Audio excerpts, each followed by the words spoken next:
balik teng sifati Rasulullah nggih. Rasulullah sallallahu alaihi wasallam kula terangno. Cerdasé nabi nyen cerdas tenan. Lho iki sing diterangno wong kafir lho mboten tiyang Islam. Orang-orang kafir Mekah itu punya tradisi syirik ya seperti dawuh Imam Syafi'i tadi. Ketika Quran turun itu ada dua kelompok, ada manusia syirik dan ada manusia Yahudi atau apa? Nasrani. Disebut ahli napa? Kitab. Makanya Quran kalau membahas orang kafir itu dua diulang.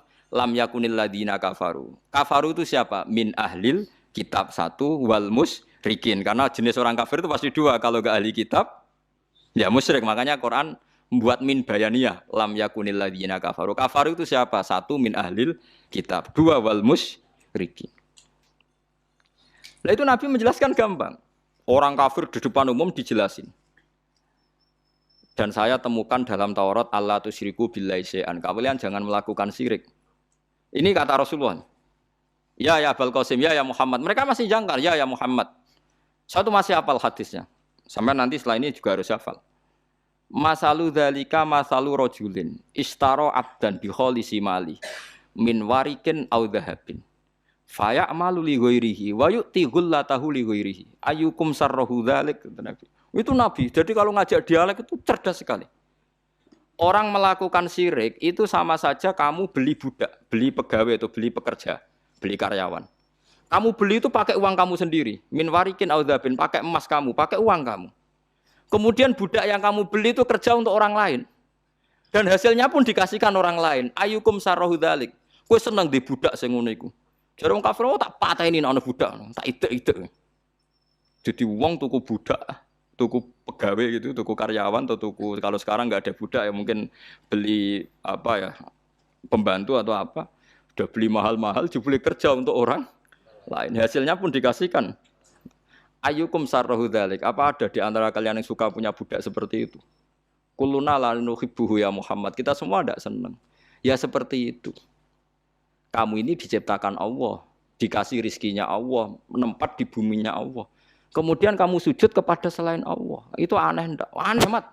Do Islam separuh. Itu Nabi. Jadi Nabi itu panjang. Orang kok ben Islam ditirakati poso mboten enten sejarah ngoten niku aneh-aneh wae iku. Ono kiai ben pengaruhe gede poso terus tambah ambles ora sunah Rasul iku. Sunah resi-resi niku. Aneh-aneh iku. Nak ngaji yo nganggo ilmu, nganggo hujjah kul falillahil hujjatul balik. Lah nek ben jaduk ya monggo poso-poso. Iku enak jaduk tetep mati juga kan nanti. Aneh-aneh wae. Diken aku pengen ngalim sing barokah ya nerangno ngeten iki, telaten nerangno, sithik-sithik diterangno sampai munfakin, sampai napa? Sampai mereka tercerabut dari pemikiran kekafiran itu. Meskipun nanti ya tetap terjadi tafarruq. Yaitu tadi wa ma tafarraqal ladzina utul kitab illa mim ba'di ma ja'atumul bayyinah. Jadi Nabi kalau menjelaskan itu sederhana. Ada seorang bapak sayang sama anaknya. Anaknya banyak, yang disayang hanya 1, 2. Pamit ya Rasulullah karena saya mencintai itu, saya kasih lebih banyak. Nabi jawabnya enak. Alas tatarju ayyakuna fil birri sawa. Bukankah kamu ingin semuanya baik sama kamu? Iya ya Rasulullah. Ya sudah idzan fala, kalau gitu jangan. Seorang bapak itu kan kadang aneh.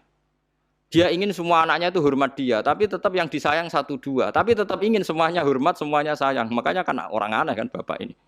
Makanya kata Nabi, ya kalau gitu fala idzan. Kalau gitu jangan melebihkan anak satu dibanding anak yang lain. Makanya Nabi tidak suka kalau ada anak dipilah-pilah, itu tidak suka. Itu Nabi. Jadi kalau memberi penjelasan itu jelas. Nabi tanya, alas tatarju ayyakunu fil birri sawa. Bukankah kamu berharap semuanya baik sama kamu? Naam ya Rasulullah. Kenapa yang kamu kasih sebagian dan kamu lebihkan yang satu dengan yang lain? Harusnya kalau dia ingin melebihkan kan kalau ditanya Nabi, bukankah kamu ingin semuanya baik? Enggak ya Rasulullah, yang saya kasih dok biar baik, yang enggak ya enggak apa-apa kan enggak. Mung semuanya ingin baik tapi kok pemberiannya apa? Beda. Itu Rasulullah, cerdas sekali.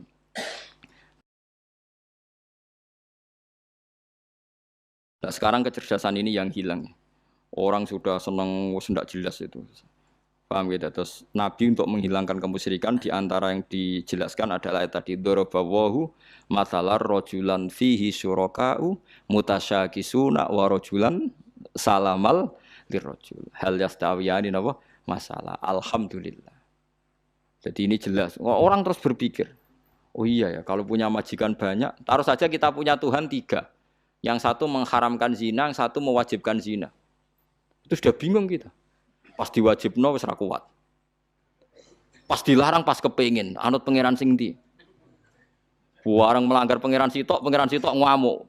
Dituruti sitok sing sitok ngamuk kan bingung. Nah, kalau pangeran sitok kan jelas, aturannya jelas karena satu napa? Pintu, satu napa? Aturan. Itu dilatih gitu. Apa kamu siap jadi budak yang punya tuan banyak, yang seleranya beda-beda, perintahnya beda-beda. Rajulan fihi syuraka'u mutasakisun. Mutasakisun itu beda perintah, beda tradisi, beda macam-macam. Wa rajulan salamal lirajul. Itu Rasulullah. Terus niki yang perlu sampean perhatikan. Terus Nabi itu kalau menjelaskan tuh gampang sekali dan telaten Nabi itu. Enggak, Nabi itu telaten. Wong nate ketemu Walid, terus ketemu Abu Jahal. Ya, Nabi itu telaten, diskusi sampai mereka tuh nggak bisa mikir sudah ngadepi Nabi. Ya telaten sekali. Kalau gak ada kitab ya Musnad Ahmad itu, saya mulai baca sejarah, yaitu tadi seperti Nabi ngadepi anak muda yang ingin zina, ya telaten diterangkan. Kamu siap ibu kamu dizinai orang, saya bunuh ya Rasulullah orang yang menzinai ibu saya, putri kamu, bule kamu, bude kamu, diulang semua. Banyak yang disebut Nabi. Sampai pemuda itu keluar terus dia demi Tuhan, saya belum pernah melihat sesuatu sejijik zina. Betapa kriminalnya zina karena melukai orang banyak. Ya, itu ya sudah. Pun saat ini kalau nerangno hisab ya. Tabarakalladzi ja'ala fis sama'i buruja wa ja'ala fiha siraja wa qamaran munir. Terus ngeten nggih kalau dalam fikih Syafi'iyah, nggih fikih Syafi'iyah. Sebetulnya orang itu boleh percaya hisab. Asal hisab itu qot'i dan dikonsensus. Ya, qot'i dan konsensus. Sampean meskipun punya tradisi pesantren, jangan menolak hisab keliru. Hisab itu dibenarkan Quran. Huwallazi ja'ala syamsa diya'au wal qamara nuran wa qaddarahu manazila li ta'lamu adadas sinina wal hisab. Jadi hisab itu ilmu yang dibenarkan Quran. Cuma masalahnya kalau 1-2 orang itu ada subjektivitas atau kadang kurang ahli sehingga salah. Di sini dibutuhkan konsensus, disebut hisab qot'i. Makanya kayak kasus Syawal kemarin, andai kan tidak ada pengumuman pemerintah pun aku bodoh. Kok kalender Muhammadiyah ya 3 derajat, kalender NU ya sudah di atas 2,5 derajat. Mbok ora ana ru'yah lah aku wani bodoh. Mergo 2 derajat ae mutafaq alaihi iso diruyah apa meneh sudah 3 napa derajat. Itu beda dengan Dzulhijjah yang sekarang. Itu ada yang bilang 1,5 derajat, ada yang bilang belum 2 derajat. Itu beda, itu subjektif. Boleh diikuti, boleh enggak. Tapi kalau seperti yang 1 Syawal kemarin harus diikuti hisabnya. Paham ya? Makanya kalau kata Imam Subki, hisab itu boleh diikuti kalau konsensus bagi para ahlinya. Tapi kelirunya orang-orang yang kadang itu anti hisab. Padahal hisab disebut Quran li ta'lamu adadas sinina wal hisab. Memang Nabi ngendikan sumulir ru'yati wa aftilur ru'yati, ya ru'yah itu penting itu tadi.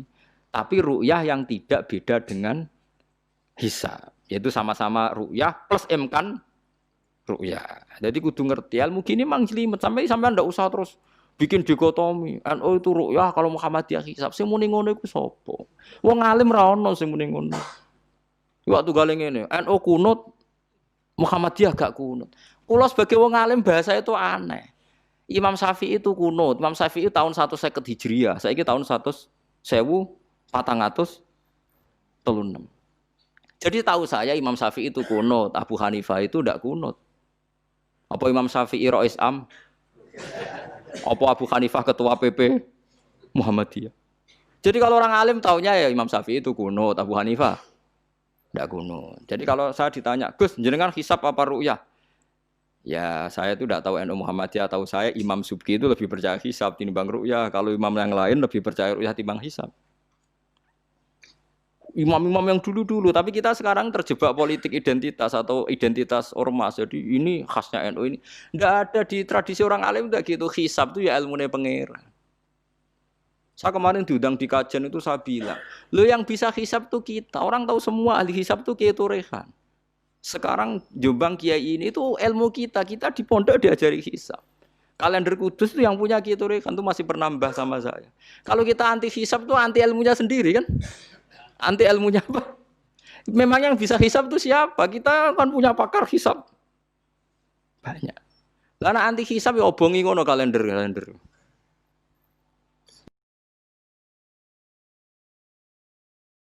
Ya biasa saja. Nah, lalu ada masalah itu ketika hisab beda dengan ru'ya. Lah itu aja beda kalau misalnya 1,5 derajat atau 2 derajat. Tapi kalau seperti Syawal kemarin, saya pas setengah 6 orang-orang tanya, Gus nanti terawih ada? Enggak. Gak ngenteni pengumuman perintah, gak wong alim ngenteni pemerintah ngenya uang. Aneh-aneh. Engko nak Lukman Hakim muni ora bodo tak tilpune.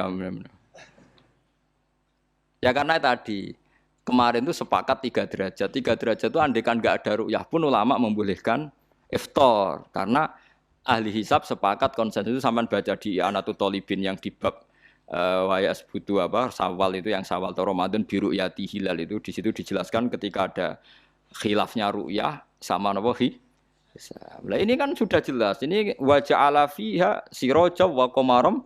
Jadi waladzi ja'ala fis sama burujan. Bulan itu ada burutnya sehingga dengan burut ini bisa dihitung. Ini kata Imam Ghazali di kitab Ihya dijelaskan gini. Bagaimana Anda tidak percaya hisab? Hisab itu bahkan bisa menghitung lama gerhana berapa menit, yang gerhana di sisi mana. Misalnya gerhana di sisi selatan. Lama gerhana sekian menit, dimulai 8-15 menit, selesai 20 menit. Wong ngitung menitan wae iso kok ngitung dina ora mbok percaya. Apa kiai-kiai kalau mau sholat gerhana ngenteni ru'yah? Nyatane sore diumumno kok gerhana bulan kok do sholat ya. Mbah dereng ru'yah kok ndak gitu. Ayo, nak do ngumumno ngenteni ru'yah apa sudah diumumkan dulu? Diumumkan, engko nek gerhana tenan terus do sholat gitu. Percaya hisab dulu apa ru'yah dulu? Hisab kan? Hisab itu permanen, bahkan bisa digarap 100 tahun ke depan. Wong bulan konsisten agar apa kiamat nggih sik ngeten-ngeten mawon. Jelas nasi waladzi ja'ala syamsa dia awal qamara nura wa qaddarahu manazila iku li ta'lamu adadas sinina wal hisab. Saya pernah ditanya orang, lu jenengan kok ngotot gitu Gus? Saya ini orang hafal Quran, saya itu paling anti kalau ilmunya Quran dilawan. Hisab itu ilmunya Quran, ru'yah juga ilmunya Quran, ilmunya Rasulullah, tidak usah dilawan. Lu soal yang hisab keliru itu mungkin karena orangnya. Itu Imam Ghazali menyontohkan begini, itu lucu deh ya. Ada dokter, kebetulan dokter itu mendiagnosa Anda salah dan Anda akhirnya tambah mati. Kemudian Anda anti kedokteran itu salah. Dokter itu yang salah, tapi jangan anti kedokteran. Imam Ghazali nyontohkan gitu. Kalau orang itu bisa salah, namanya orang. Saya baca kitab, kadang ya salah, namanya orang itu.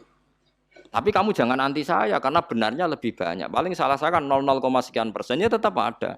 Gue pas ngantuk, gue ngelamun ya ada. Tapi masalahnya salah sampean lebih banyak. Sehingga sampean terpaksa yang ngaji saya kan. Bukan saya terus tidak pernah salah ya pernah. Cuma saya prediksikan misalnya ya paling 1% lah. Kalau 2% kebanyakan. Itu saja mungkin ya pas ngantuk atau tidak fokus atau apalah. Kalau sampai ingin benar saja potensinya salah. Wah itu kan. Lah itu mungkin ahli hisab juga mungkin salah karena manusia. Pas ngitung 0, sekian ngitung hilal buruce ngene pas bojone ngamuk atau pas tagihan BPKB kan terus blobor toh garapane terus. Makanya kata Imam Suyuti dibutuhkan konsensus. Orang banyak ahli hisab ternyata memutuskan demikian kayak kemarin 1 Syawal kemarin. Itu kan semua kalender bilang 3 derajat. Wah itu kalau seperti itu mesti setelah istimewa sudah tinggi sekali. Orang usah ngenteni apa? Ru'yah. Ya tapi ya karena kita percaya ru'yah ngenteni pengumuman ru'yah. Saksinya adalah di Gresik ini, di Aceh. Nek wong alim mesti maca guyu. Ah saksi barang kok repot. Mulane anak-anak tanya saya, Gus nanti terawih ndak? Aneh-aneh. Tapi kan pemerintah gak umumno wis bodoh aku sing nanggung. Ada. Paham nggih? Aja geman anti ilmu sing disebut Quran. Itu disebut li ta'lamu adadas sinina. Karena kalau ikmal itu juga belum menyelesaikan, ikmal itu juga masih repot. Nggih to sampean saiki pikir. Ngendikane Nabi kan jika terjadi fa'in humma alaikum fa'akmilu iddata saban salasina yauman. Jika terjadi enggak jelas, humma itu enggak jelas, nah karena mendung tak karena apa. Maka saban disempurnakan 30 hari. Masalahnya yang ngitungnya awal juga sempurnanya awal kok anak saban dia. Misalnya dia ngitung tanggal si saban Ahad, NU Senin. Buareng jari NU nama mang kok ikmal, tapi jari sing ngitung Ahad wis ikmal lho ngaku ngitunge. Paham sampean dulu. Lah iya tuh. Mulane tau mikir to, kula sing ulama sing wis mikir suwi kok mbok bantah. Ya misalnya Naksabandia sing sering awal kan Naksabandia Sumatera nggih. Sumatera kono ya, Sumatera ya. Dekne ngitunge siji Saban niku Ahad. Kowe ngitunge Senin. Terus bareng Mamang, wis nek Mamang wis ikmal. Genepi 30. Jare sing ngitung Ahad. Mun genep bah. Padahal kadang kacek rong dino, genepi awal banget. Makanya sebagian riwayat itu fa'in huma alaikum fakduru lah, bukan fa'akmilu tapi fakduru. Lah kira-kira dhewe artine kira-kira dhewe nak sing mulai Ahad ya sing penting ikmale kok Ahad, nak sing Senin ya ikmale kok Senin, paham ya? Paham sih kalau maksudnya. Tapi sementing ojo anti hisab. Mung hisab dibakas Quran. Wal qamara qaddarnahu manazila hatta ada kala urjunil qadim. Ukuran tanggal 1 pokoke bulan wis melengkung koyo pelapah kurma. Lah terus ulama darani iku melengkung ning ufuk apa melengkung fi nazaril aini. Terus ulama NU darani yo melengkung fi nazaril aini ngenteni ru'yah. Sitok darani ora pokoke anggere sing liwati ufuk ya tanggal 1. Lah masalahe Qur'ane ya ora nerangno. Kal urjunil qadim fi nazaril aini apa hakikatan. Lha kok gak tau mikir tok kono to. Ngopah-poh. Niku anggere dibantah. Nek sinaumu wis suwi kaya aku bantahlah, nek ora semeneng ae. Sementing ojo anti ilmu sing disebut Quran. Kok malah NU Muhammadiyah. Ulama ora diurusan mbek niku. Ulama iku urusane mbek wong dhisik-dhisik. Dadi roh kula kuno tu mazhab Imam Syafi'i, ora kuno mazhab Abu Hanifah. Kula jejak goblok terus kuno tu mazhab NU. NU di mazhab iku kapan? Wong NU dhewe anut Imam Syafi'i. Mbah Sim lho takoki. Sampeyan wali takoki. Mbah jenengan Syafi'i napa NU? Muni Syafi'iyah. Nah, kira-kira Mbah Sim takoki Mbah jenengan NU napa mazhab Syafi'i? Muni piye jawab? Syafi'iyah mesti. Ya to ora. Lho gak kira-kira. Aneh-aneh.